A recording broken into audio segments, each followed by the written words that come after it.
With their entrance into Marvel Rivals and the new movie coming in July, 2025 really is the year of the Fantastic Four, which is why I've decided to revisit the old Fantastic Four movies, starting with 2015's Fant4stic. This movie actually got me a little interested, for the first half. It really feels like they had some good, decent roots, and then halfway through the script they decided to throw them all out the window.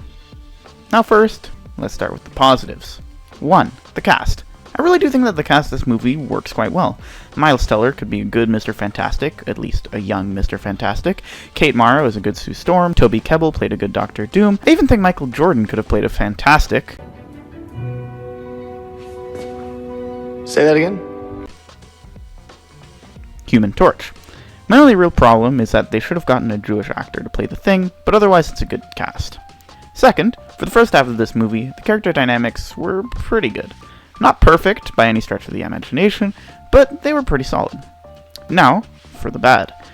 Why did they make Ben a contract killer? That is the literal opposite of his character and an actual complete assassination. Why did they force this weird hatred between Ben and Reed? Why did they make Johnny the older brother? It fully messes with the dynamic with Sue. Why was Doom only in like a third of the movie, and why did he lose all of his personality halfway through? All of these I am going to lump into character problems. What's weird is, as I mentioned, they were pretty on track for the first half of the movie. Then it just all went straight to hell. Reed had no more speaking lines, and then he lost all of his charm. Ben lost his kindness, turned cynical, and began killing people? That's not Ben. Johnny was barely in this part of the movie, and Sue is as generic as can be. This is not my Fantastic Four.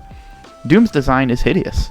I actually otherwise like the Thing's design and the rest of the effects, but Doom is a hideous monstrosity that shouldn't be seen by the world. He's also severely lacking in motivation. He was a cynical man who hated the US government, and then after a year in the back rooms, he decided he wanted to stay there? And accidentally created a black hole skybeam? I really don't get it. Also, why were they trying to stop him from returning to the dimension? What does the US government lose from him being there? The writing for this movie is also abysmal. The lines really just feel so clunky.